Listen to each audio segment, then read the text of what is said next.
Bismillahirrahmanirrahim. Assalamualaikum warahmatullahi wabarakatuh. Alhamdulillahilladzi anzala as-sakinata fi qulubil mu'minin liyazdadu imanan ma'a imanihim. Walillahi junudus samawati wal ard wa kana Allahu aliman hakima. وأشهد أن لا إله إلا الله وحده لا شريك له وأشهد أن محمدا عبده ورسوله صلى الله عليه وعلى آله وأصحابه وسلم تسليما كثيرا وبعد. Hadirin jamaah Masjid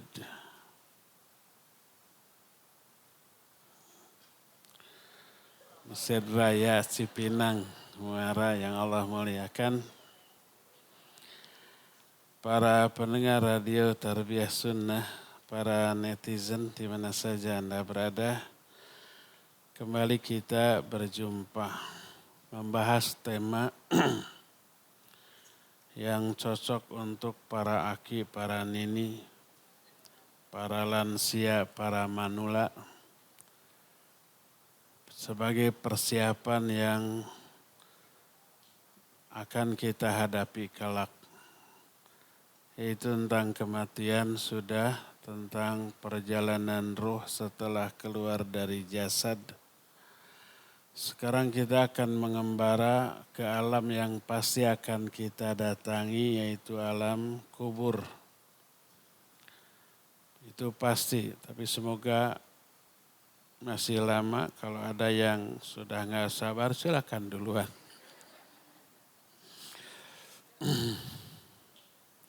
Bagaimanakah kondisi di alam kubur? Sebuah riwayat dari Hani Maula Uthman bin Affan radhiyallahu an. Kata Hani, kalau di kita Hani itu nama perempuan ya. Kalau di sana laki-laki. Kana Uthman radhiyallahu an idza waqafa ala qabrin baka. Uthman itu kalau dia berdiri di atas kuburan dia menangis. Sampai jenggotnya basah dengan air mata. Menunjukkan tangisannya itu betul-betul serius. Bukan sekedar bukan sekedar orang Sunda bilang cari nakdak gitu. Bukan sekedar berkaca-kaca. Tapi deras mengalir sampai basah jenggotnya.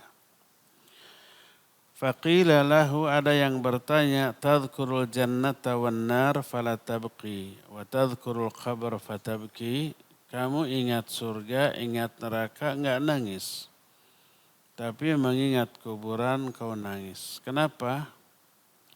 Faqal, dia menjawab, inni sami'tu Rasul sallallahu alaihi wa alihi wasallam qala al-qabru awwalu manazilil akhirah fa in naja minhu fama ba'dahu aisaru min wa illam yanja minhu fama ba'dahu asyaddu min. Karena aku pernah mendengar Rasul sallallahu alaihi wasallam bersabda, alam kubur adalah salah satu fase menuju akhirat. Siapa yang selamat dari alam kubur, maksudnya selamat dari dua. Selamat dari fitnah kubur, artinya dia bisa menjawab pertanyaan dia di alam kubur. Kedua, selamat dari azab kubur. Siapa yang selamat dari alam kubur, maka proses setelahnya lebih mudah, lebih enteng. Tapi siapa yang tidak selamat, ketika ditanya di alam kubur, nggak bisa jawab, lalu terkena azab kubur, waliyadzubillah, maka proses setelahnya lebih berat bagi dia. Itu yang menyebabkan dia menangis, Uthman menangis. Lalu Berkata lagi Utsman, aku pun mendengar Nabi SAW bersabda, ma ra'aitu manzaran qat illa al-qabr afda'u min. Aku tidak pernah melihat satu pemandangan yang bagaimanapun kecuali alam kubur jauh lebih mengerikan lagi. Hadis ini riwayat Imam At-Tirmidzi juga Imam Ibnu Majah. Kata Imam At-Tirmidzi hadis ini hadis yang gharib. Syekh Al-Albani menyatakan hadis ini hasan sebagaimana beliau jelaskan dalam kitab Sahih Al-Jami'us Shaghir. Ketika alam kubur itu selamat seseorang darinya, maka ketika di alam kubur ditanya tentang 3 pertanyaan yang kemudian 3 pertanyaan tentang siapa Rabbmu, apa agamamu, dan siapa nabimu. Selamat, ini bukan pertanyaan hafalan, dihafalkan dari sekarang bukan. Tapi ini refleksi dari tauhid iman kita kepada Allah, tentang pelaksanaan komitmen kita kepada agama, kepada Nabi SAW. Siapa yang benar-benar loyal kepada 3 hal ini dijamin bisa menjawab secara benar. Setelah bisa menjawab, dibuka pintu menuju surga, diperlihatkan kepada dia tempat tinggal dia kelak di surga. Di sana ada istana yang super megah, yang ada bandingannya dengan istana sehebat apapun di dunia ini. Istana di dunia ini aja kita nggak pernah lihat, nggak pernah masuk ya. Saya belum pernah ke istana presiden tuh. Entah istana siapa yang paling megah, mungkin istana Raja Brunei gitu. Wallahu alam. Kayak apa mewahnya? Nggak ada apa-apanya itu dibanding istana di surga. Ada pelayan-pelayan, ada bidadari surga, ada perhiasan dari emas dan perak dan seterusnya. Diperlihatkan begitu pikabitain. Artinya apa? Menarik, sangat bikin kepengen, ingin segera memasukinya. Maka seorang mukmin calon ahli surga itu lalu berdoa kepada Allah, Rabbi anzil qiyamas sa'ah kaima arji'a ila ahli wa awamali. Ya Allah, segerakan kiamat. Agar aku bisa segera memasuki istana itu, aku mendatangi keluargaku dan hartaku. Greget gitu ingin segera. Tapi nggak bisa dimasuki sebelum apa? Sebelum kiamat. Makanya dia berdoa, ya Allah segerakan kiamat. Adapun orang-orang yang durhaka, kafir atau fajir, ketika ditanya tentang 3 hal itu, 3 hal ini kemudian menginspirasi orang untuk menyusun sebuah kitab tentang 3, tentang Allah, agamanya, dan nabinya SAW. Tahu judul kitab ini apa? Al-Usulu Ats-Tsalatsa. Kitab salah satu usul. Dan ini sudah sering dibahas oleh para asatidz kita. Jadi orang ditanya di alam kubur nggak bisa jawab karena kedurhakaannya. Lalu dibukakan pintu menuju neraka, kelihatan tempat tinggal dia kelak di dalam neraka beserta kedahsyatan azabnya. Ngeri dia. Lalu dia berdoa kepada Allah Azza wa Jalla, Rabbi la tuqimisah. Ya Allah, jangan jadikan kiamat. Jangan jadikan kiamat. Karena begitu kiamat dia masuk ke sana. Jadi orang mukmin berdoa segerakan kiamat, orang durhaka apalagi orang kafir berdoa jangan jadikan kiamat. Bertolak belakang doanya. Saya tanya, doa siapa yang dikabul? Doa siapa? Enggak ada yang dikabul. Terjadi kiamat atau tidak bukan karena doa orang mukmin, itu sudah ditetapkan aja waktunya. Itu ekspresi saja orang mukmin ingin segera greget gitulah. Ingin segera memasukinya. Lalu berdoa, ya Allah segerakan kiamat. Itulah kondisi sepintas tentang azab kubur, tentang alam kubur. Kedua, alam kubur itu sudah kebayang gelap.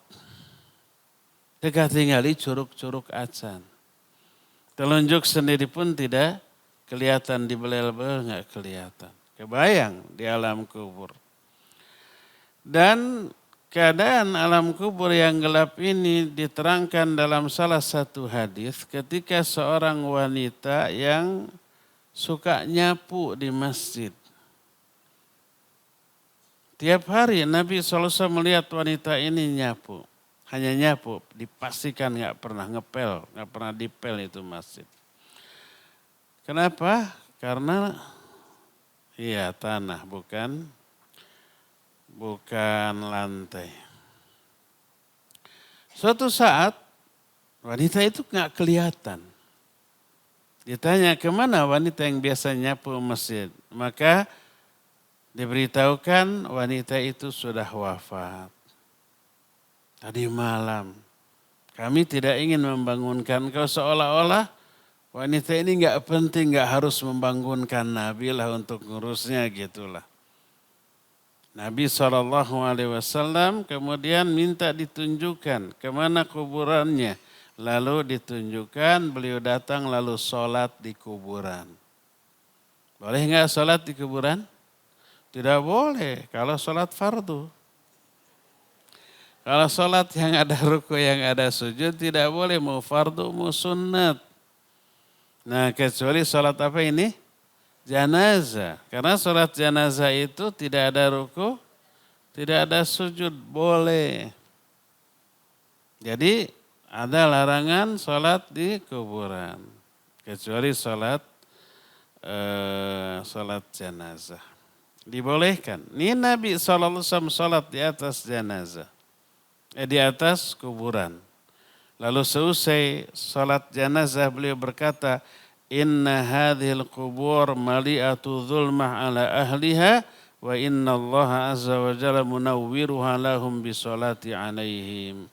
Sesungguhnya alam kubur ini dipenuhi dengan kegelapan bagi para penghuninya, dan sungguhnya Allah azza wa jalla akan menerangi alam kubur wanita ini dengan sholatku terhadap mereka.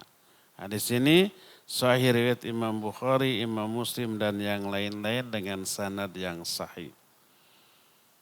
Ada enggak yang bisa menerangi di alam kubur selain sholat Nabi SAW? Ada. Nanti kita akan bahas amalan yang bisa menyelamatkan kita di alam kubur nanti. Sekarang akan keburu waktunya, sudah akan habis. Nanti belum, ini baru mukaddimah. Jadi yang kedua, alam kubur itu gelap. Yang pertama, alam kubur mengerikan. Kedua, alam kubur itu gelap. Ketiga, ini lebih mengerikan lagi. Kalau gelap, kita merasa sakit nggak di tengah-tengah kegelapan? Tidak sakit ya, biasa aja. Tapi yang ketiga ini sakit, yaitu apa?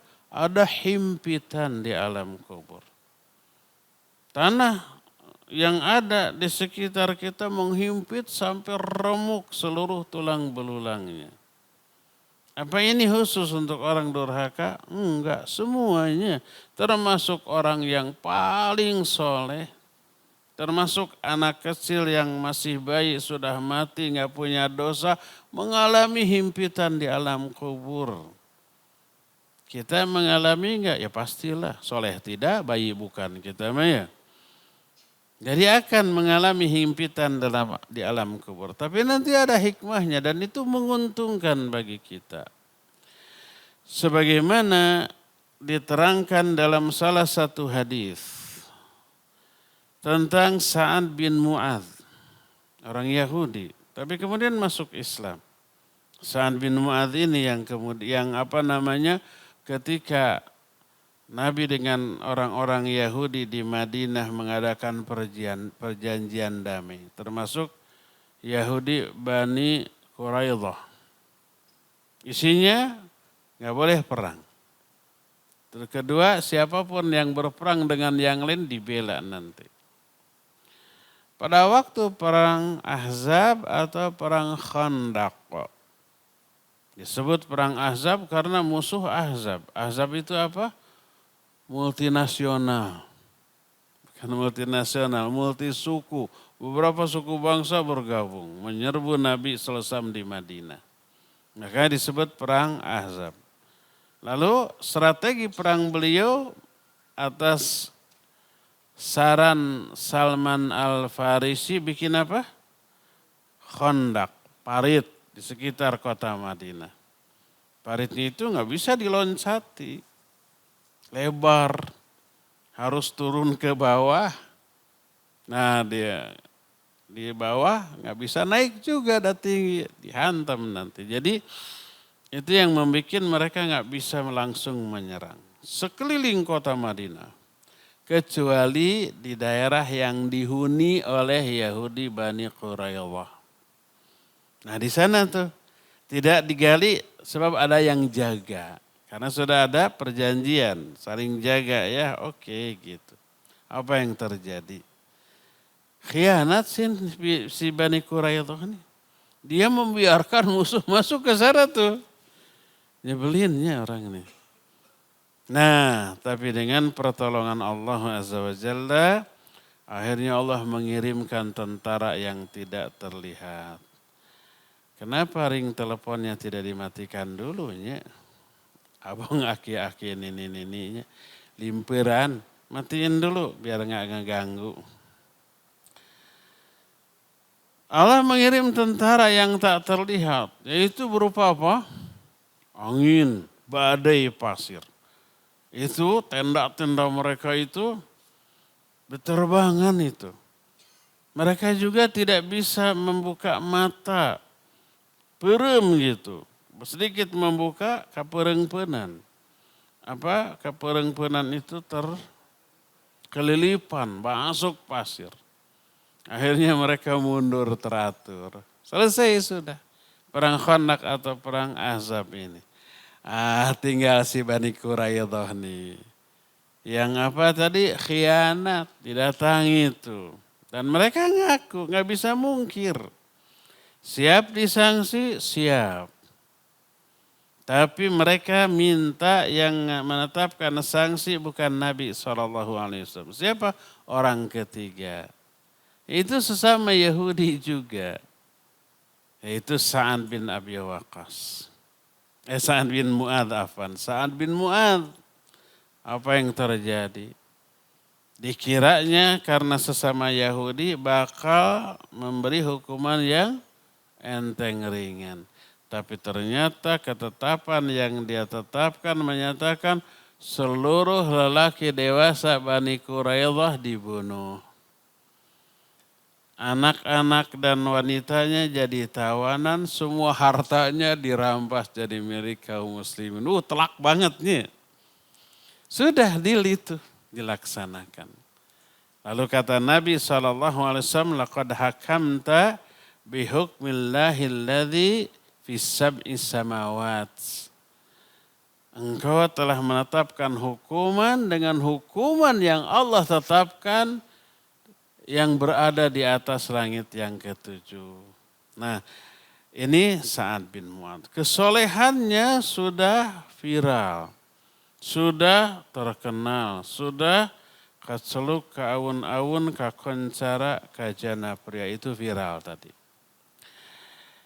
Nah, saat Sa'ad bin Mu'adz ini wafat, aras berguncang. Seluruh pintu langit terbuka.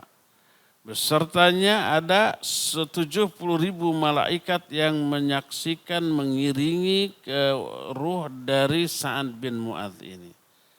Itu saking solehnya Sa'ad bin Mu'adz. Apa kata Nabi SAW?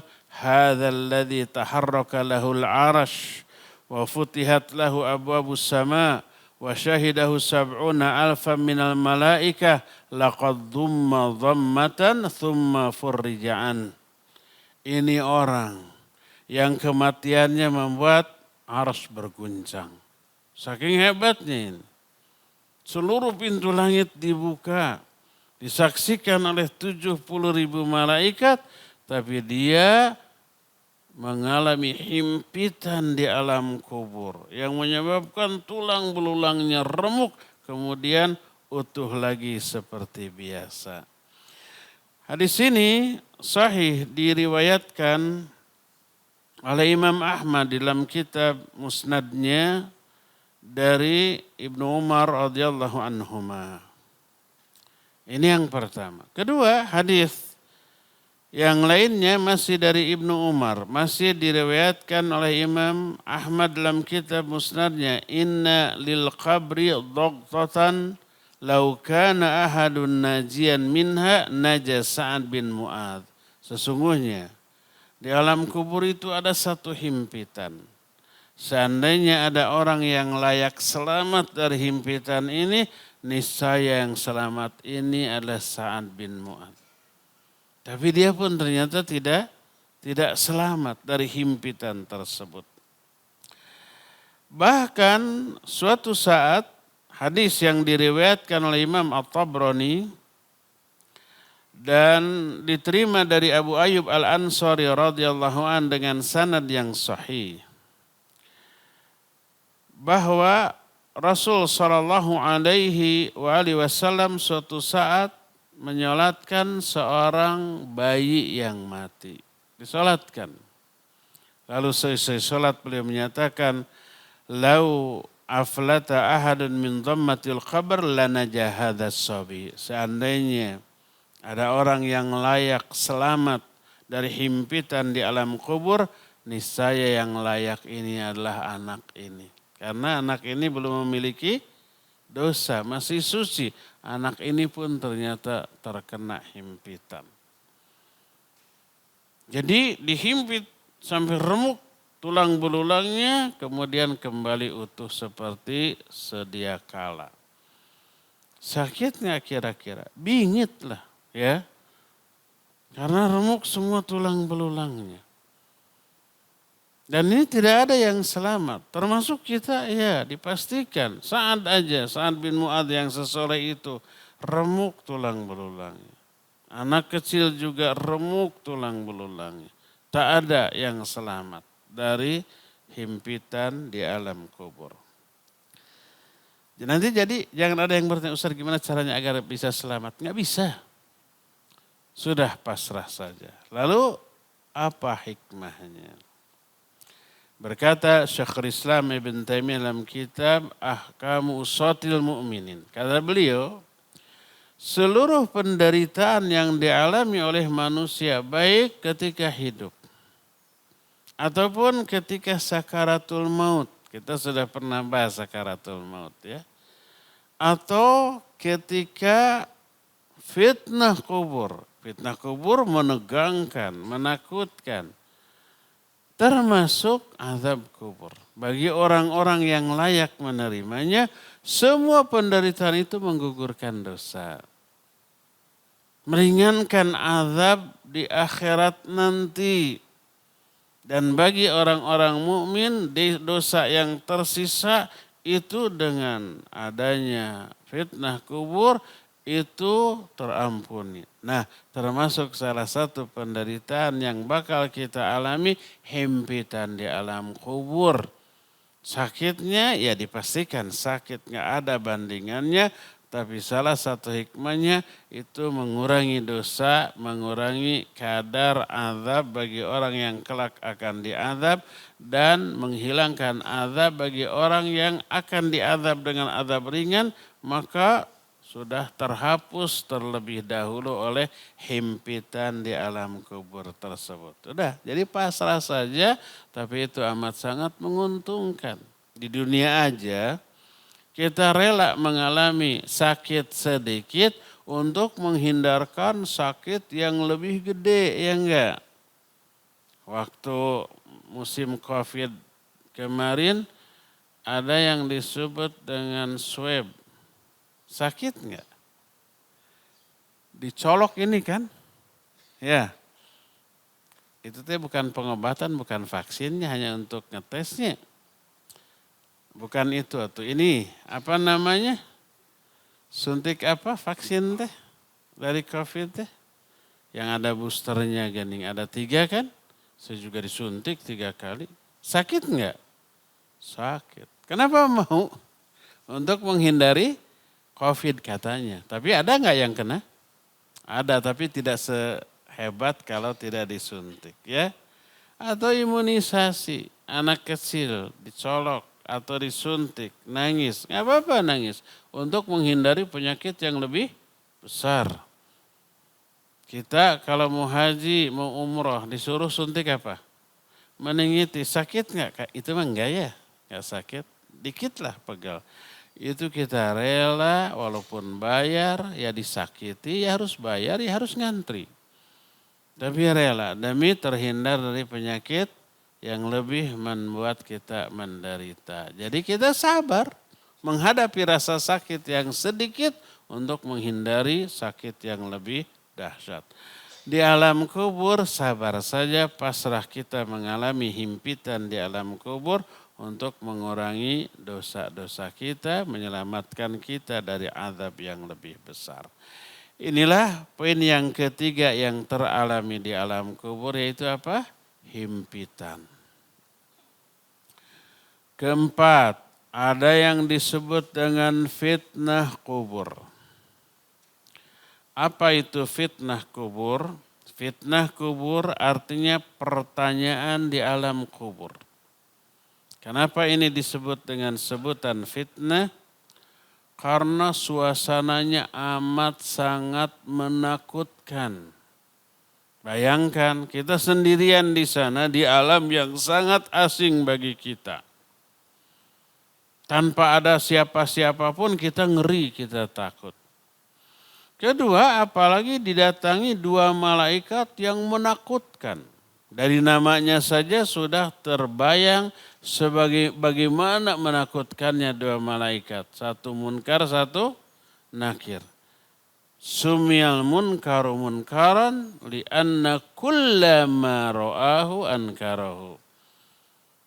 Munkar disebut munkar karena siapapun yang melihatnya pasti mengingkarinya, enggak ingin melihatnya. Nakir sama, nakir itu dalam bahasa Arab disebut isim fa'il, munkar itu isim maf'ul. Isim fa'il itu subjek, isim maf'ul objek. Tapi maknanya sama-sama menakutkan. Nah, yang seperti ini dalam bahasa Arab banyak. Maknanya ada lafadznya isim fa'il tapi maknanya isim maf'ul. Seperti umpamanya qatil maknanya bukan yang membunuh tapi yang dibunuh. Dzabih maknanya adalah yang disembelih bukan yang menyembelih. Rajim maknanya yang dirajam bukan yang merajam seperti setan. Nah, nakir juga begitu, yang sangat ditakuti. Bukan yang menakut-nakuti. Tanpa menakut-nakuti sudah menakutkan, apalagi menakut-nakuti. Dan dijelaskan di dalam hadis kata Rasul sallallahu alaihi wasallam, "Idza qubiral mayyitu atahu malakan aswadan azraqan." Bila mayit sudah dikuburkan, dia di alam kuburnya didatangi oleh 2 malaikat yang dua-duanya hitam semu kebiru-biruan. Hitam cenderung biru, gimana tuh warnanya?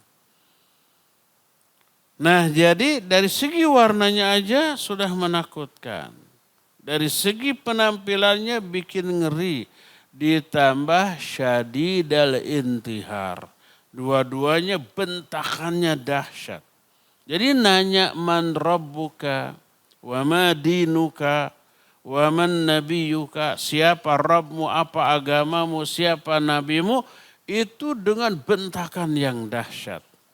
Imam Al-Qurtubi dalam kitab At-Tadhkirah, At-Tadhkirah itu kitab yang menjelaskan sejak mulai sakarat, kematian, alam kubur, sampai tentang munkar nakir, sampai kiamat, sampai ke surga neraka. Itu lengkap itu, penjelasan itu. Masalah rokoik itu luar biasa, mendalamnya.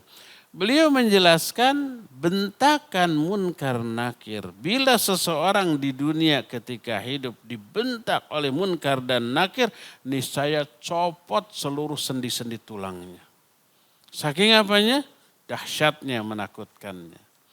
Makanya itu disebut dengan sebutan fitnah kubur. Dari Al-Bara' bin Azib radhiyallahu an berkata, Rasul sallallahu alaihi wasallam, "Idza qubiral mayyitu aw ahadukum," bila salah seorang di antara kalian sudah dikuburkan setelah kematiannya, kata Nabi alaihi salatu wasallam, "Fayatihi malakan aswadan azraqan syadidal intihar fayantahiranihi wa yujrisanihi fayaqulani lahu man rabbuk wa ma dinuk wa man nabiyuk wa hiya akhiru fitnatin tu'radu 'alal mu'min."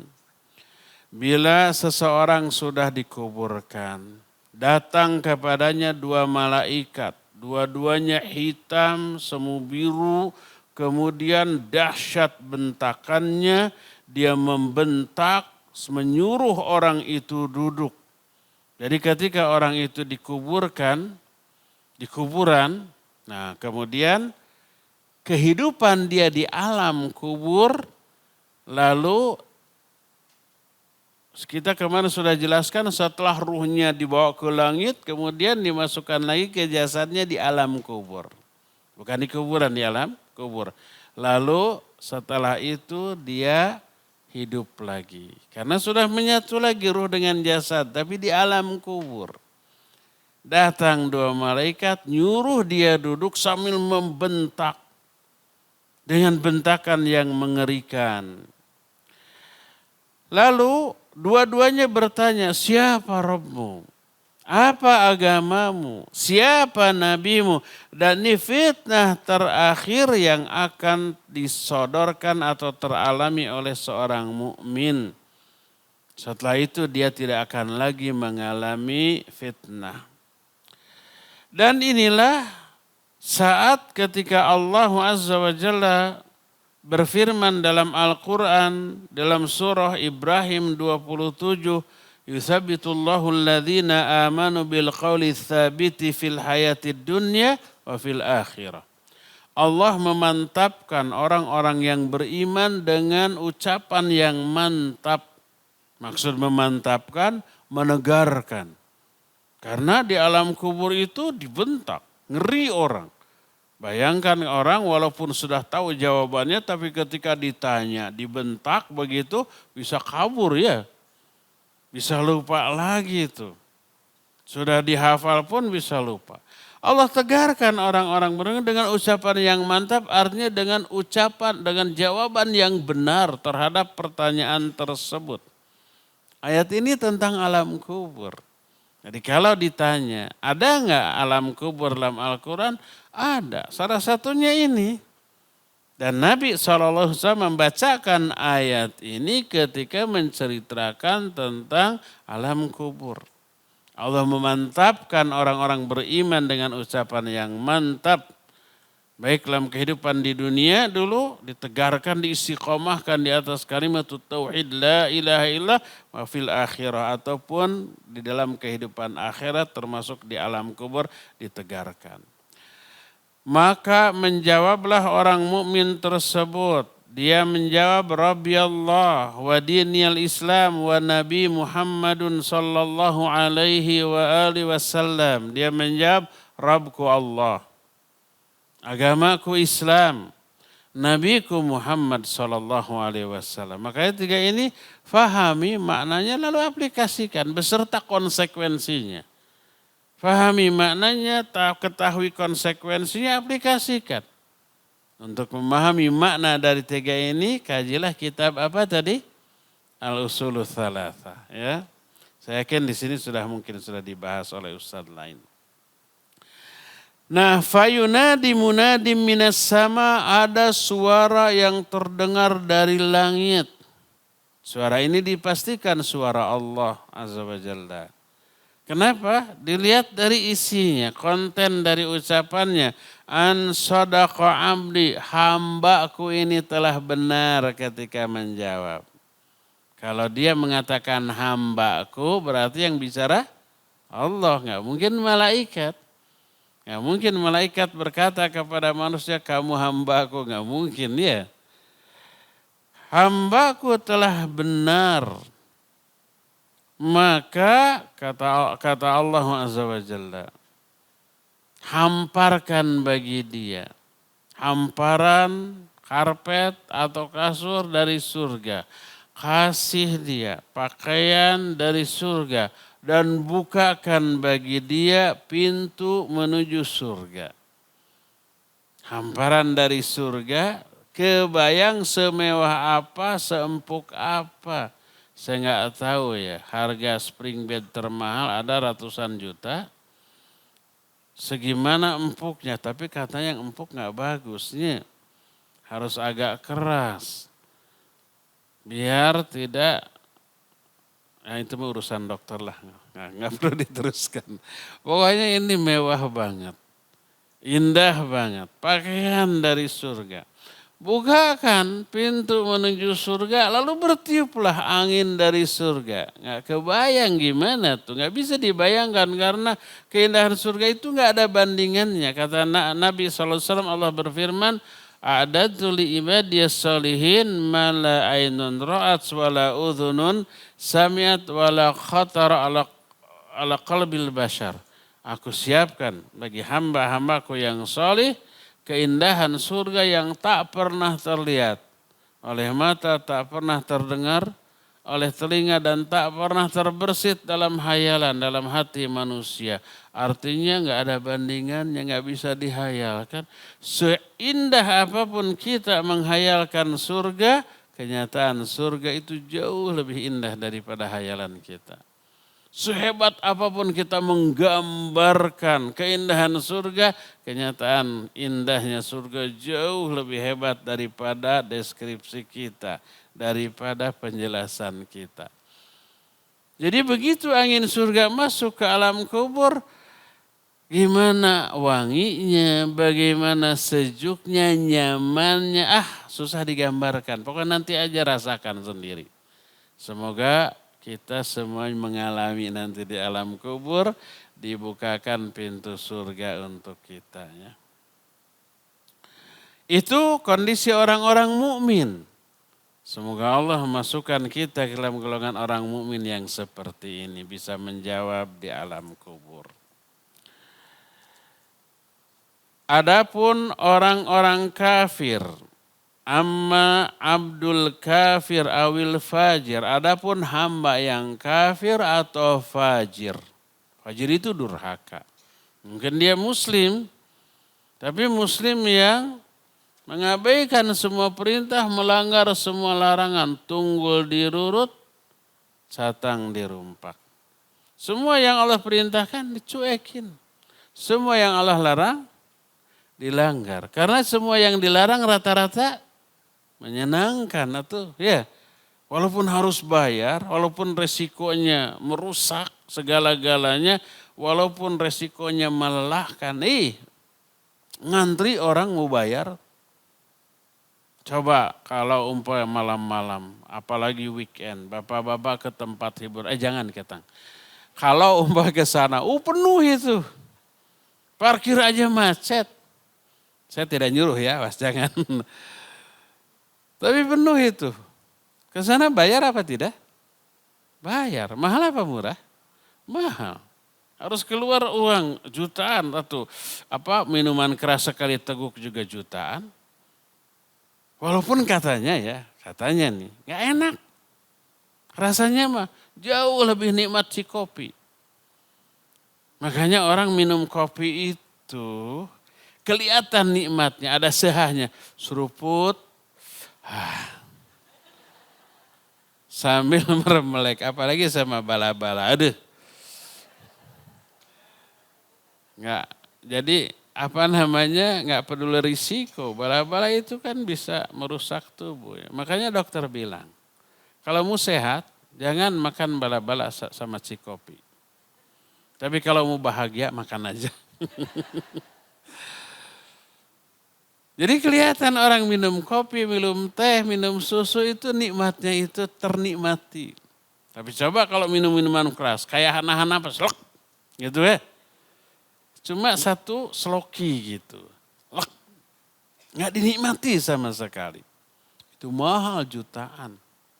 Efeknya teler, efeknya rusak mental dan fisik. Ya mahal, ya merusak, ya bikin pusing, peminatnya banyak. Entah kesenangan apa ya wallahu alam. Kita nggak mau tahu dan jangan ingin tahu. Nanti penasaran lagi. Judi, ya, zina apalagi walaupun mahal katanya 80 juta ya. Kemudian pernah ada berita itu banyak peminatnya. Karena apa? Menyenangkan. Akhirnya banyak peminatnya. Jadi ada orang fajir. Adapun yang diperintahkan oleh Allah itu bikin malas, ya enggak? Harus sholat, apalagi bangun malam tahajud, harus saum melaparkan diri, harus baca Al-Quran, harus duduk di kajian 2 jam, apalagi untuk manula, untuk lansia, aki-aki dan nini-nini. Itu kalau di atas setengah jam sudah panas sangkeng nih, pinggang ini, ya. Bikin menderita, makanya peminatnya sangat sedikit. Masjid ini nggak gede-gede amat. Tapi untuk kajian begini masih banyak tempat yang kosong. Jadi perintah diabaikan, larangan dilanggar. Fajir dia, ngaku muslim dia. Apa yang akan terjadi teralami oleh dia di alam kuburnya. Berkata Rasul sallallahu alaihi wasallam, "Ammal 'abdul kafiru awil fajir." Adapun hamba yang kafir atau yang fajir, idza kubira apabila dia telah dikuburkan, atahul malakan aswadan azraqan syadidal intihar. Didatangi dia oleh 2 malaikat yang hitam, biru, dahsyat sekali bentakannya, lalu menyuruh orang itu duduk sambil membentak, lalu ditanya, "Man rabbuka?" Siapa Rabbmu? Orang ini hanya la adri. Apa? Aku enggak tahu. Apa? Enggak tahu. Kenapa? Nggak tahu, nggak bisa jawab. Karena isi pertanyaannya itu refleksi dari iman dia kepada Allah ketika di alam dunia. 0, bahkan minus. Nggak beriman kepada Allah Azza wa Jalla. Atau ada iman tapi setipis tisu atau bahkan lebih tipis daripada tisu. Lalu apa yang terjadi, maka Allah Azza wa Jalla berfirman, "An kadzdzaba 'abdi," bahwa hambaku ini telah berdusta. Para malaikat, 2 malaikat munkar nakir ini menyatakan, "La daraita wa la talauta," kamu enggak tahu karena kamu enggak baca, kamu enggak ngaji, kamu enggak belajar. Dalam surah Al-Mulk dikatakan, wa qalu law kunna naqil law kunna nasma wa naqilu ma kunna fi ashabis sair. Seandainya kami dulu naqilu, memahami, belajar,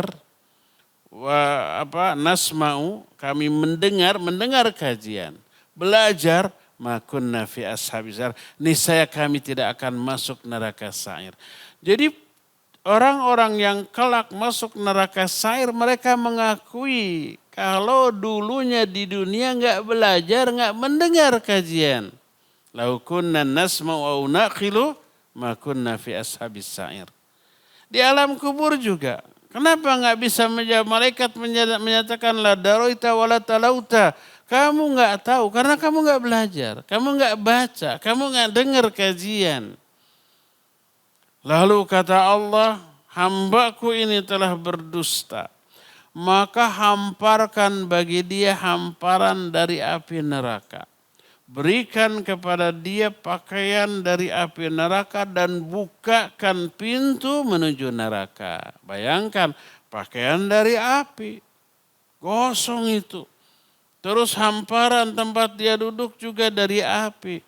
Terus dibukakan pintu menuju neraka, lalu bertiuplah apa? Angin dari neraka. Ya panasnya nggak ada bandingannya dengan di dunia. Terus aromanya aduh kebayang tuh kalau kita lewat TPS aja harus nahan nafas ya enggak. Ini lebih mengerikan lagi daripada itu. Waliyadzubillah, semoga Allah menyelamatkan kita dari kondisi yang seperti ini ya.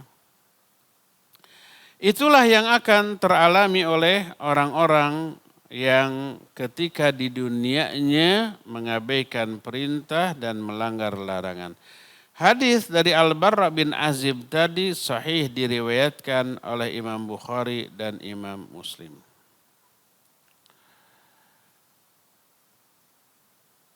Tadinya Nabi SAW tidak mengetahui bahwa umat Islam ini akan mengalami fitnah di alam kubur.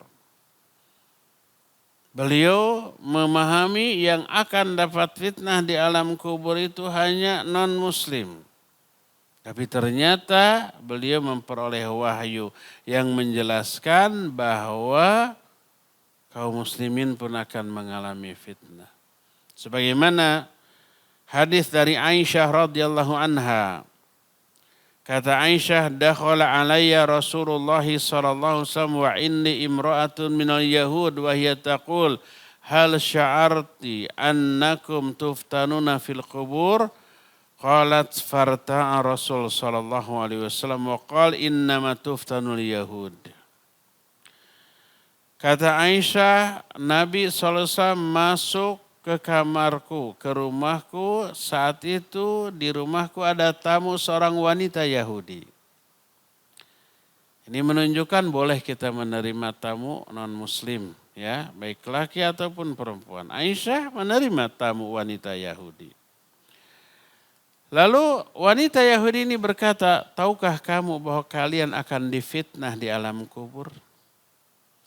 Mendengar itu Nabi SAW gemetar. Kemudian beliau menyatakan, hanyalah yang akan difitnah itu orang-orang Yahudi. Tapi apa yang terjadi? Kata Aisyah, falabitha layali. Setelah berlalu beberapa hari, berkata Rasul SAW kepadaku, ya Aisyah, hal sya'arti annahu uhiya ilayya annakum tuftanuna fil qubur?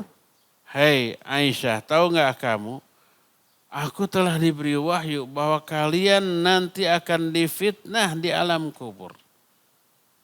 Lalu kata Aisyah, aku sejak saat itu mendengar Nabi SAW selalu berdoa memberikan atau meminta perlindungan dari azab kubur kepada Allah. Sering berdoa, Allahumma inni a'udzubika min azabil qabr. Allahumma inni a'udzubika min azabil qabr. Itu Nabi itu. Kalau Nabi saja takut terhadap azab kubur, padahal dipastikan beliau akan selamat, apalagi kita sering-seringlah kita ini meminta perlindungan kepada Allah dari azab kubur. Apakah orang kafir juga akan difitnah di alam kuburnya? Ini pertanyaan muncul karena orang kafir itu sudah jelas durhaka. Nggak perlu ditanya, langsung ada diazab kan gitunya. Tapi Allah ingin menegakkan hujjah. Ingin menegakkan keadilan. Ingin memberikan kesadaran kepada orang kafir kenapa mereka diazab. Yaitu dengan adanya pertanyaan. Ketika pertanyaan diajukan nggak bisa jawab, baru itu jadi alasan untuk mengazab. Hadis dari Al-Barra bin Azib tadi menyatakan hamba yang kafir atau fajir ketika difitnah di alam kubur nggak bisa menjawab, lalu diazablah dia dengan azab yang dahsyat di alam kuburnya. Ini yang pertama, orang kafir kena fitnah kubur, orang muslim juga kena fitnah kubur. Kedua, sekarang bagaimana dengan anak-anak yang mati sebelum dia balik, mungkin bayi atau balita gitu ya. Sebelum dia balik sudah mati. Apakah juga difitnah di alam kubur? Fitnah ini umum kepada seluruh manusia kecuali para nabi dan para syuhada. Orang-orang yang mati syahid, mereka itu tidak mengalami fitnah di alam kuburnya. Sebagaimana ada seorang yang bertanya, ma balul mu'minina yuftanuna fi kuburihim illa syuhada. Kenapa orang-orang mukmin semua kena fitnah di alam kubur kecuali para syuhada. Para syuhada mah tidak difitnah di alam kuburnya.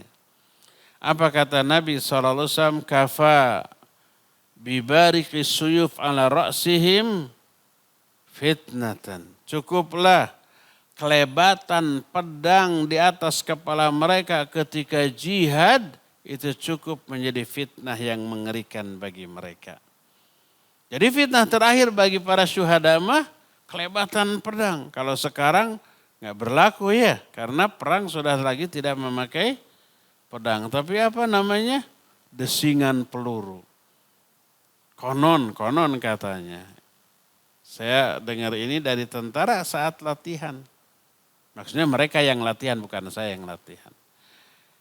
Itu kan salah satu di antara latihannya itu sambil merangkak ditembak itu. Dengan peluru beneran tapi nembaknya nggak kena ke samping-sampingnya aja. Itu desingan peluru itu bikin bergetarnya itu luar biasa itu. Meruntuhkan mental itu. Takut kena keserempet, wah sudah itu. Jadi tentara sudah dibiasakan mendengar desingan peluru sehingga apa? Sehingga tidak aneh lagi dengan suara tersebut dan tidak takut lagi. Ini dulu waktu ada perang Afgan, ada kan beberapa ikhwan kita dari Indonesia yang ikut ke sana ya. Itu ada cerita dari beberapa orang ikhwan kita ke sana.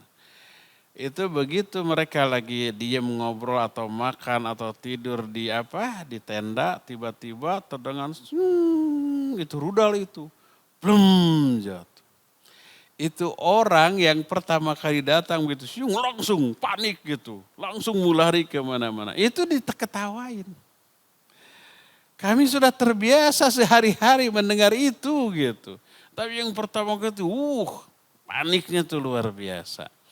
Mau lari kemana? Sebab arahnya itu rudal kita nggak tahu ya. Kita diam di sana, ada rudal lari ke sana, ternyata ke sana, kena kita.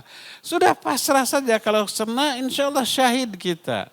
Ya, nggak perlu panik berlarian ke sana kemari. Jadi pertama kali mendengar desingan suara rudal atau peluru atau yang sejenisnya itu bikin gemetar. Itu cukup menjadi fitnah terakhir bagi mereka. Adapun bayi, maka hadis-hadis yang ada mengisyaratkan bayi pun terkena dengan fitnah kubur. Berkata para ulama, waqtulifa fi ghairil mukallafin minas sibyan wal majanin. Para ulama ikhtilaf tentang anak-anak yang belum mukallaf dan para janin. Ada kan janin dikandung lebih dari 4 bulan sudah hidup tuh. 4 bulan diapakan? Ditiupkan ruh baru hidup. Makanya ibu yang ngandung di atas 4 bulan, setelah 4 bulan tuh barulah ada uyak dina. Uyak itu gerakan di perutnya.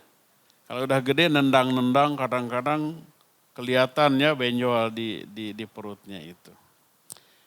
Kemudian mati, keguguran umpamanya karena sesuatu hal. Janin. itu hidup. Ketika lahir, kuburkan, kasih nama. Karena itu sudah jadi anak. Dan anak itu nanti akan menjadi penyelamat orang tuanya. Akan menuntun orang tuanya ke surga nanti. Ya, jadi ini hiburan bagi orang-orang yang pernah keguguran. Ibu-ibu sudah senang-senang, ternyata keguguran setelah 4 bulan. Ya, adapun sebelum 4 bulan sebelum ditiupkan ruh, maka belum menjadi bayi, maka tidak diberi nama dan tidak dikuburkan. Dan ketika ibu sebelum 4 bulan keguguran, dianggap darahnya darah istihadhah, bukan darah nifas. Dia wajib sholat, dia wajib saum kalau Ramadan gitu ya. Maka darah yang keluar dianggap istihadhah dan dia dianggap wanita suci dan harus sholat. Adapun kalau di atas 4 bulan maka dianggap nifas karena itu dianggap melahirkan. Fa dhahaba jam'un minal ulama ila annahum la yuftanun minhum al-Qadhi Abu Ya'la wa Ibnu Aqil. Sebagian ulama menyatakan bahwa bayi yang mati tidak difitnah di alam kubur. Yang berpendapat seperti Al-Qadhi Abu Ya'la dan Ibnu Aqil. Terus mereka menyatakan bahwa annal mihnah takunu liman kullifa. Bahwa ujian hanya dibebankan kepada orang yang sudah mukallaf. Adapun yang belum mukallaf rufi'al qalam an thalathin. Qalam diangkat dari 3. Qalam itu bukan kolam renang.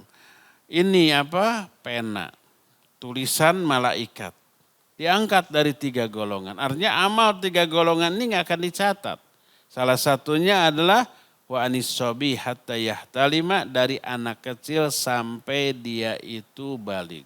Inilah pendapat yang pertama, bayi tidak ditanya. Pendapat kedua, bal yuftanun. Mereka juga tetap akan ditanya di alam kubur. Yang berpendapat seperti ini Abul Hakim Al-Hamdani, juga Abul Hasan Ibnu Abdus, dan beberapa ulama-ulama Syafi'iyah, dan juga beberapa ulama Malikiyah. Berdasarkan hadis dari Abu Hurairah radhiyallahu an, Rasul sallallahu alaihi wasallam suatu saat menyolatkan seorang bayi. Lalu doa yang beliau baca, Allahumma qihi azabal qabr wa fitnatal qabr. Ya Allah, selamatkan bayi ini dari azab kubur dan dari fitnah kubur. Jadi kalau Nabi SAW mendoakan agar anak ini selamat dari azab kubur dan nikmat kubur dan fitnah kubur, berarti anak ini akan terkena fitnah. Ini pendapat yang kedua, wallahu alam bishawab, yang jelas ulama ikhtilaf. Adapun kita mah bukan bayi, pastilah ditanya ya. Siapkan pertanyaan, jawaban untuk pertanyaan di alam kubur, dan itu yang dimaksud dengan fitnah kubur. Adakah orang-orang yang akan selamat dari fitnah kubur? Ada, yaitu orang-orang yang mengamalkan amalan-amalan tertentu. Yang jelas, satu golongan yang sudah pernah kita bahas yang akan selamat dari fitnah kubur. Masih ingat siapa? Selain syuhada. Yaitu orang yang mati malam Jumat atau hari Jumat. Ya. Karena Nabi SAW menyatakan, nah itu tanda-tanda husnul khatimah. Man mata lailatal jum'ah au yaumal jum'ah waqahullahu min fitnatil qabr. Siapa orang yang mati malam Jumat atau hari Jumat, maka Allah akan menyelamatkan dia dari fitnah kubur. Boleh nggak kita berikhtiar mati hari Jumat, malam Jumat? Nggak boleh. Itu kematian yang alami, Allah yang ngatur. Kalau diniatkan, diikhtiarkan, namanya bunuh diri. Ini mumpung malam Jumat. Siapkan obat nyamuk. Setelah lalu siapkan tambang gantung diri. Sebab ada kalanya kalau orang minum obat nyamuk nggak mati ya. Ada kalanya orang gantung diri, putus tambangnya. Dua-duanya. Setelah lak baru gantung diri, malam Jumat. Maka selamat dia dari fitnah kubur. Konyol dia, bukan selamat ya, bahkan akan memperoleh azab karena masuk dalam kategori bunuh diri. Siapa orang yang mati bunuh diri dengan satu cara, maka dia akan melakukan cara tersebut pada hari kiamat. Siapa orang yang bunuh diri dengan cara menancapkan pisau ke jantungnya, nanti dia akan begitu diazabnya. Siapa yang bunuh diri dengan loncat dari tempat di atas lalu kepalanya pecah, dia akan melakukan itu terus pada hari kiamat nanti, dan itu jenis azab. Al jaza'u min jinsil amal, ya. Apa saja amalan yang bisa menyelamatkan kita dari fitnah kubur dan azab kubur? Pertama, jihad sampai mati syahid. Kedua, ketiga, keempat dan seterusnya bulan depan kita bahas. Sekarang sudah 1 jam lebih yang kita habiskan untuk para akin ini cukup. Tidak boleh lebih dari itu karena lebih dari itu dikhawatirkan menderita, ya. Kita sekarang masuki sesi tanya jawab. Kalau ada pertanyaan boleh lewat catatan, boleh secara lisan. Wa sallallahu ala nabiyina Muhammadin wa ala alihi wa ashabihi wasallam. Bapak-bapak kalau ada yang mau ngacung silakan. Kasih mic ini. Assalamualaikum warahmatullahi wabarakatuh. Waalaikumsalam warahmatullahi wabarakatuh. Tadi Ustadz kan menyebutkan yang golongan yang terhindar dari itu ya. Ini kenapa hilang? Ganti-ganti. Cek. Ya. Ya tadi Ustadz sudah sempat sebutin. Saya jadi keinget di Instagram kan ada akun tentang hadis-hadis lemah ya. Jadi akhirnya saya baca itu katanya doif jidan. Gimana kira-kira itu Ustadz? Karena ada perawinya yang apa namanya? Yang Rabi'ah bin Sa'if katanya dan seterusnya begitu kira-kira. Baik. Barakallahu. Barakallahu fiik. Hadis bahwa siapa yang mati malam Jumat atau hari Jumat, hadisnya dhaif jiddan. Baik, barakallahu fiik. Waktu kita membahas masalah itu, Syekh Al-Albani rahimahullah dalam kitab Ahkamul Janaiz menjelaskan hadis itu, lalu beliau menyatakan hadis tersebut hasan. Tapi kenapa ada yang menyatakan itu lemah? Taib. Jalur periwayatan hadis itu tidak 1-2, ada beberapa. Sebagian atau beberapa jalur periwayatan ada yang lemah. Tapi satu sama lain saling mendukung. Hadis-hadis dhaif yang saling mendukung satu sama lain asal tidak dhaif jiddan. Maka hadis itu terangkat menjadi hadis hasan li ghairihi. Hadis hasan li ghairihi adalah hadis dhaif yang terkuatkan isinya, baik terkuatkan oleh hadis yang sahih atau ayat Al-Quran atau sesama hadis dhaif tapi jalur periwayatannya banyak. Terangkat dia menjadi hadis hasan yang li ghairihi. Jadi hadis sahih ada 2, sahih li dzatihi, sahih li ghairihi. Hasan juga ada 2, hadis hasan li dzatihi, hadis hasan li ghairihi. Hadis sahih li dzatihi, hadis itu sendiri sahih secara zatnya. Tanpa dukungan riwayat Al-Quran atau riwayat hadis lain, hadis itu sudah sahih. Itu li dzatihi. Ada hadis hasan, tapi terkuatkan maknanya oleh ayat atau hadis lain yang lebih sahih, maka terangkat menjadi hadis sahih li ghairihi. Hadis sahih li ghairihi adalah hadis hasan, tapi ditunjang oleh riwayat lain sehingga terangkat. Hadis hasan li dzatihi, hadis itu sendiri tanpa dukungan sudah hasan. Nah kalau ada hadis yang hasan li ghairi, hadis itu dhaif. Satu riwayat itu dhaif, tapi tertunjang oleh riwayat lain yang isinya sama. Terangkat menjadi hadis yang hasan li ghairi. Jadi untuk menjelaskan kesahihan sebuah hadis lebih cenderung untuk bersandar kepada keterangan para ulama ahli hadis. Hadis yang seperti banyak. Seperti contoh hadis disunahkannya membaca surah Al-Kahfi di setiap hari Jumat. Itu dhaif. Makanya ada yang menjelaskan hadisnya dhaif nggak perlu diamalkan, ada gitu kan. Ada fatwa yang seperti itu. Tapi para ulama ahli hadis menyatakan hadis itu hasan loh. Makanya sejak zaman baheula Imam Syafi'i rahimahullah, Imam Al-Baihaqi, termasuk yang agak belakangan Syekhul Islam Ibn Taimiyah, Imam Ibn Qayyim, termasuk zaman kiwari Syekh bin Baz Al-Utsaimin, itu menganjurkan untuk membaca surah Al-Kahfi di malam Jumat atau hari Jumat. Dan itu lebih layak untuk dijadikan sandaran. Ketika menyebar fatwa dari pihak tertentu yang menyatakan hadis baca surah Al-Kahfi hari Jumat itu dhaif, itu kan banyak yang berhenti itu. Saya kaget juga, lalu ditelaah lagi. Wah, ternyata para ulama zaman baheula sudah lebih dahulu mengamalkannya. Tahu nggak para ulama hadis itu dhaif? Mereka lebih tahu daripada orang zaman sekarang. Tapi kenapa tetap mengamalkannya? Karena banyak riwayat pendukung.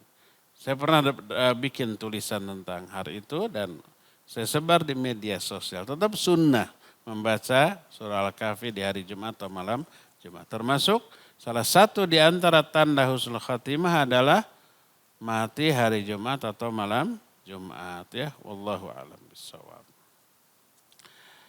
Tadi ada yang mengacung lagi tadi.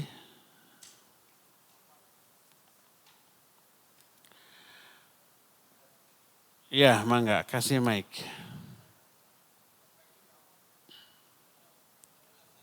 Terdengar, tapi enggak masuk ke sok aja nanti. Waalaikumsalam. Wa fiik barakallah.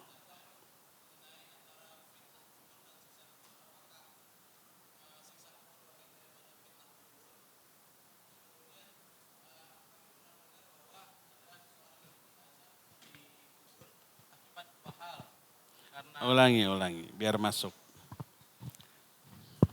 Bismillah, assalamualaikum warahmatullahi wabarakatuh. Waalaikumsalam Barakallahu fikum Ustadz. Waalaikumsalam. Izin bertanya, bagian dari fitnah kubur dan azab kubur, apakah azab kubur itu bagian dari fitnah kubur atau bagaimana?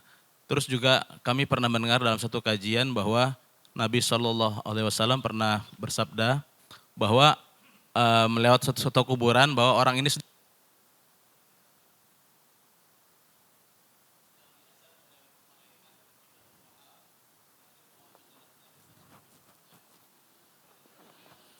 Ya. Pertanyaan, apa beda fitnah kubur dengan azab kubur? Di alam kubur orang hanya mengalami 2.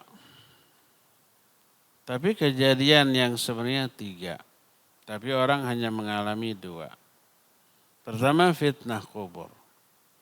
Apa itu fitnah kubur? Pertanyaan di alam kubur. Ada 3 pertanyaan. Pertama, man rabbuka. Kedua, ma dinuka. Ketiga, man nabiyuka. Ada lagi dalam riwayat lain 1 pertanyaan, ma amaluka. Apa amalmu? Bagaimana amalmu? 4. Tapi yang pokoknya 3. Ya. Itu pertanyaan itu disebut fitnah kubur. Siapa yang bisa menjawab, dia dapat nikmat kubur. Siapa yang tidak bisa menjawab, dia dapat azab kubur. Jadi seorang hanya mengalami 2. Tidak mungkin 3-tiganya. Jadi azab, jadi dapat nikmat, nggak mungkin. Jadi kalau orang bisa menjawab fitnah kubur, dia dapat nikmat kubur dan terhindar dari azab kubur. Tapi siapa yang tidak bisa menjawab fitnah kubur, dia dapat azab kubur dan tidak akan dapat nikmat kubur. Jadi setiap kita hanya mengalami dua hal saja. Semoga Allah mentakdirkan kita memperoleh nikmat kubur dan bisa menjawab fitnah kubur dan terhindar dari azab kubur. Jadi apakah azab kubur bagian dari fitnah kubur? Tidak, dua hal yang berbeda. Sebab yang kena nikmat kubur juga mengalami fitnah kubur terlebih dahulu. Kedua, Nabi SAW melewati dua kuburan. Lalu beliau menyatakan bahwa kedua penghuni kubur ini sedang diazab. La yu'adzabani fil kabir. Bala. Kedua-duanya tidak diazab karena dosa yang dianggap besar. Enggak, padahal ya besar. Dia dianggap remeh, dianggap kecil. Adapun salah satu penyebabnya adalah dia itu suka namimah, suka ngadu domba. Namimah itu menukil, mengutip perkataan seseorang, disampaikan ke orang lain agar rusak hubungan kedua-duanya. Walaupun dia benar. Yang dia sampaikan itu benar, A dengan B bersahabat. Tapi si A ini curhat, si B itu nyebelin banget, saya selama bersahabat tadi banyak ruginya gitu. Oleh kita disampaikan ke si B, B tadi saya ngomong dengan si A bilang begini-begini. Apa yang terjadi? Si B-nya jadi ngambek ya. Akhirnya rusak hubungan. Itu namimah. Ngadu domba bahasa kitanya. Ya. Ini penyebab pertama orang diazab di alam kubur. Yang keduanya adalah la yastatiru 'anil baul. Dia tidak bebersih setelah kencing. Seperti orang-orang di terminal. Kencingnya di mana? Di ban bus. Rata-rata. Makanya kalau kita mau naik bus, antara bus dengan bus ada lorong gitu kan, harus nahan nafas kita. Dijamin itu orang tidak cebok, tidak bersih-bersih ya. Setelah beres cuma digibrik-gibrik sudah. Padahal WC ada, cuma bayar 2.000 gitu. Nah orang seperti itu juga berisiko terkena azab kubur. Jadi dua di antara penyebab azab kubur. Pertama apa? Namimah. Yang kedua, digibrik-gibrik tadi. Wallahu a'lam. Iya, kasih mic. Bejah.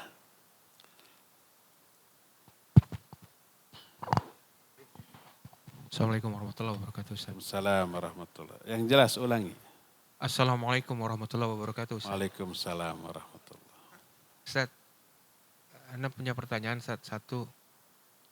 Ketika ruh seorang sudah lepas dari jasadnya, kemudian dia dikubur, apakah ruh itu tetap di dalam jasadnya? Apakah yang disiksa itu ruhnya atau jasadnya juga kena siksa? Atau apakah dia selama-lamanya di situ? Apakah dia bisa jalan-jalan, Ustaz? Karena ada hadis yang mengatakan bahwa dia dijemput pagi, kemudian sore dibalikin lagi, dia pergi ke Siapa taman. yang jemputnya? Malaikat katanya, Ustaz. Malaikat. Diantarin ke depan surga, kemudian sorenya dibalikin. Gitu. Ruhnya aja apa dengan jasadnya? Ya itu ruhnya aja apa dengan jasadnya, Ustaz. Terus yang kedua, Ustaz, ada seorang yang dikatakan dai, penyesat umat, yang mengatakan bahwa ketika melihat Isa itu Tuhan itu nggak kafir karena dia melihat ada keilahan Yesus, keilahan Allah pada diri Yesus, maka dia tidak terjerumus pada murtad gitu, Ustaz. Nah, orang ini punya anak kecil terus meninggal. Apakah anak tersebut bisa nyelamatin bapaknya ntar, Ustaz? Kayaknya saya nggak terima gitu, Ustaz. Ya. Tolak aja. Terima kasih, Ustaz. Kalau nggak mau terima, tolak.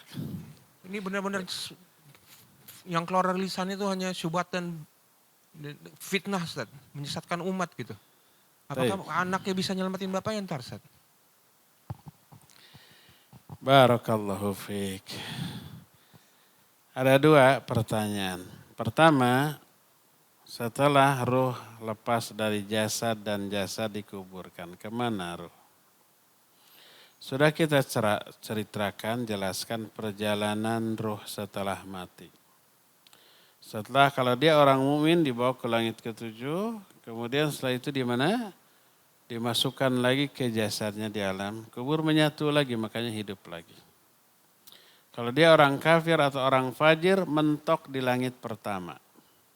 Tidak bisa tembus. Lalu dilempar dari atas, disambar oleh burung-burung, dibawa oleh angin ke tempat yang jauh. Akhirnya masuk juga ke jasadnya di alam kubur.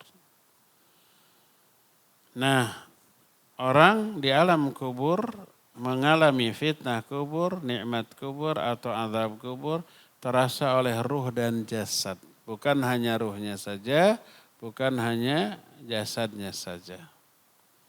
Kenapa? Karena kita disebut manusia karena dua ini.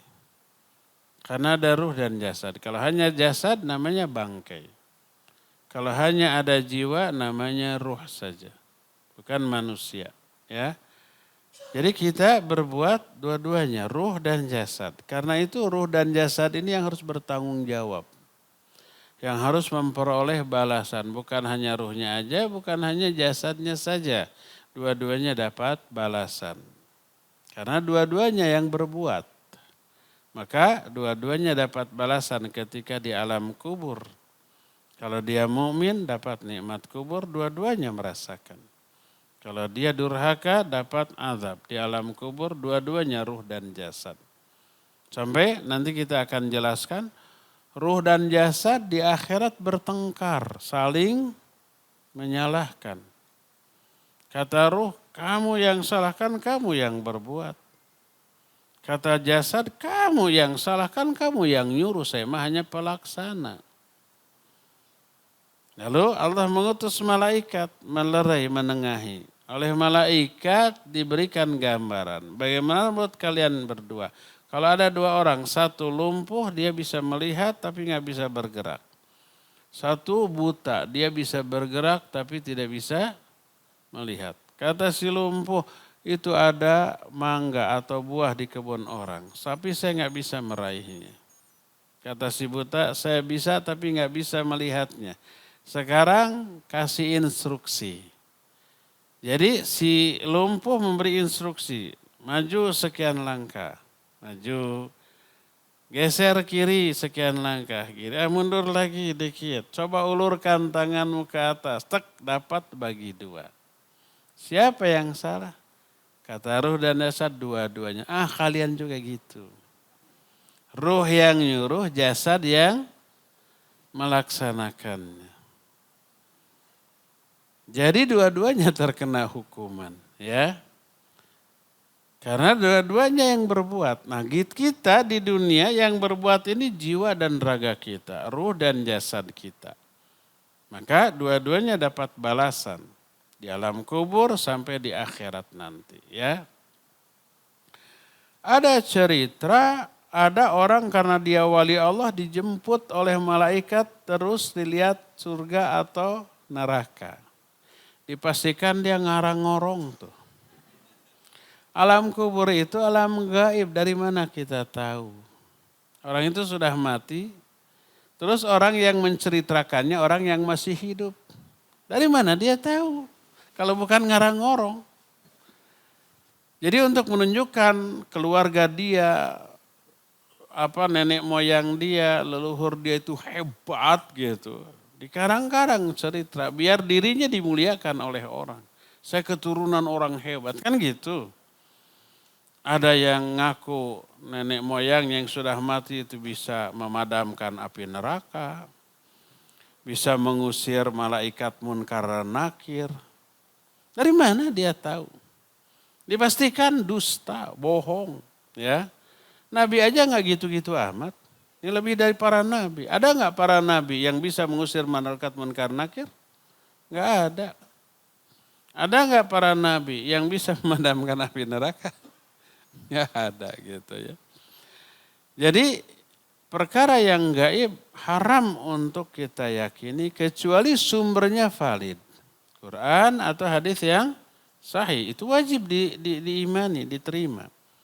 Alladzina yu'minuna bil ghaib. Orang yang beriman kepada perkara gaib itu orang mukmin, orang muttaqin. Tapi perkara gaib yang Allah jelaskan dalam Al-Quran. Yang disampaikan kepada Nabi SAW lalu disampaikan ke kita dalam hadis sahihnya, ya itu wajib kita percaya. Alimul ghaibi fala yudhir. Enggak, jangan wasyahadah, sotoy. Di surah Jin, alimul ghaibi fala yudhiru ala ghaibihi ahadan illa man irtada min rasulin. Allah lah yang mengetahui perkara gaib.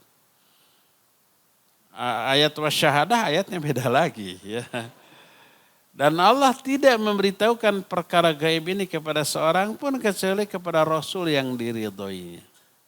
Nah, Rasul SAW diberi perkara gaib, diberitahu, maka selama itu sumbernya dari beliau wajib kita percaya. Kalau sumbernya bukan dari Quran, bukan dari hadis yang sahih, hanya dari orang biasa, jangan dipercaya.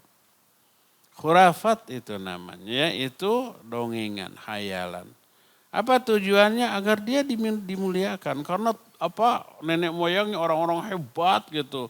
Patut dimuliakan tuh, kuburannya juga harus diziarahi gitu. Ditawasul dan seterusnya. Terus dia sebagai turunannya juga pastilah hebat juga. Cerita, suruh terbang satu-satu sampai nembus atap, jebol. Kayak Superman. Jadi dipastikan itu adalah khurafat, dusta ya. Apakah orang yang ada di alam kubur bisa saling berziarah? Semoga kita bisa nanti. Imam Al-Qurtubi dalam kitab At-Tadhkirah itu ada satu bab. Ahlul kubur yatazawaruna ba'dhum ba'dha. Bahwa ahlul kubur itu saling berziarah satu sama lain. Anak ke orang tuanya, orang tua ke anaknya. Seseorang dengan sahabatnya ketemu di alam kubur reuni, iya. Tapi ada tapi itu khusus bagi orang yang selamat dari fitnah kubur, dapat nikmat kubur. Salah satu di antara jenis nikmat kubur bisa saling berziarah. Adapun kalau orang dapat azab kubur, enggak bisa. Harus diazab aja terus. Jadi nanti kita akan jelaskan beberapa bentuk nikmat kubur. Apa saja kan jarang diceritakan kan. Salah satunya saling berziarah. Reuni, untung dulu kita ngaji di Cipinang ya. Nanti cerita gitu. Oh saya mah tidak hanya di Cipinang.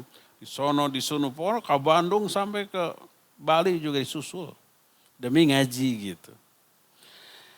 Ada cerita-cerita saling mengunjungi ada nanti. Tapi khusus bagi orang dapat nikmat kubur. Adapun yang dapat azab kubur tidak. Dia harus tetap memperoleh azab.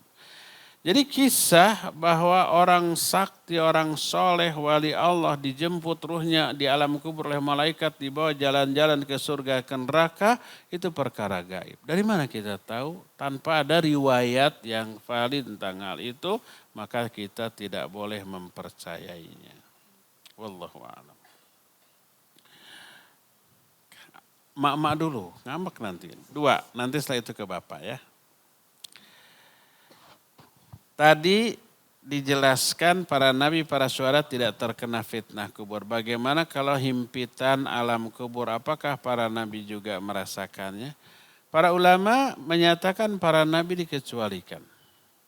Juga dengan para syuhada. Karena enggak ada riwayat para syuhada itu dihimpit di alam kuburnya.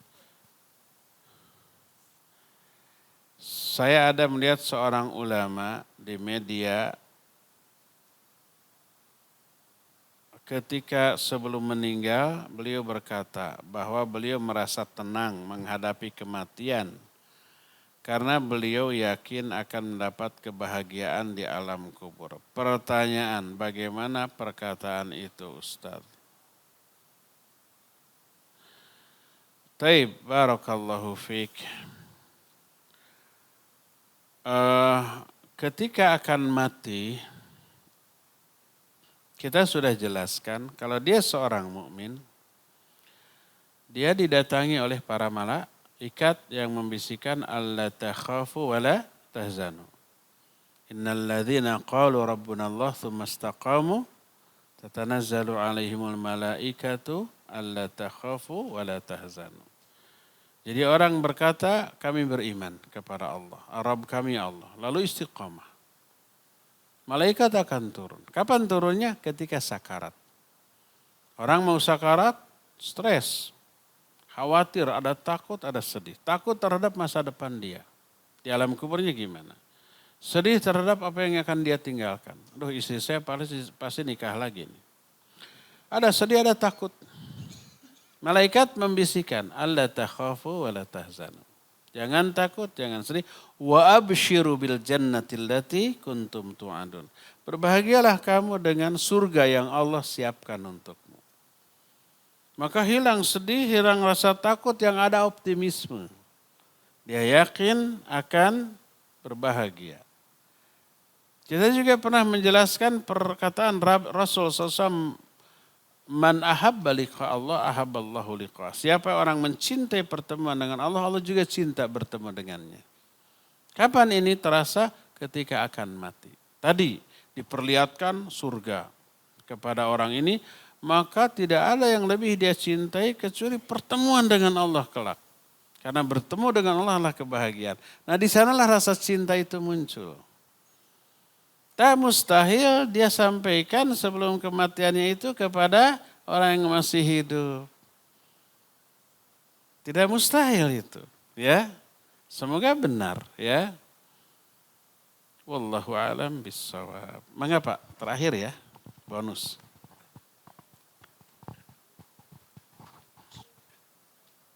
Assalamualaikum Ustaz.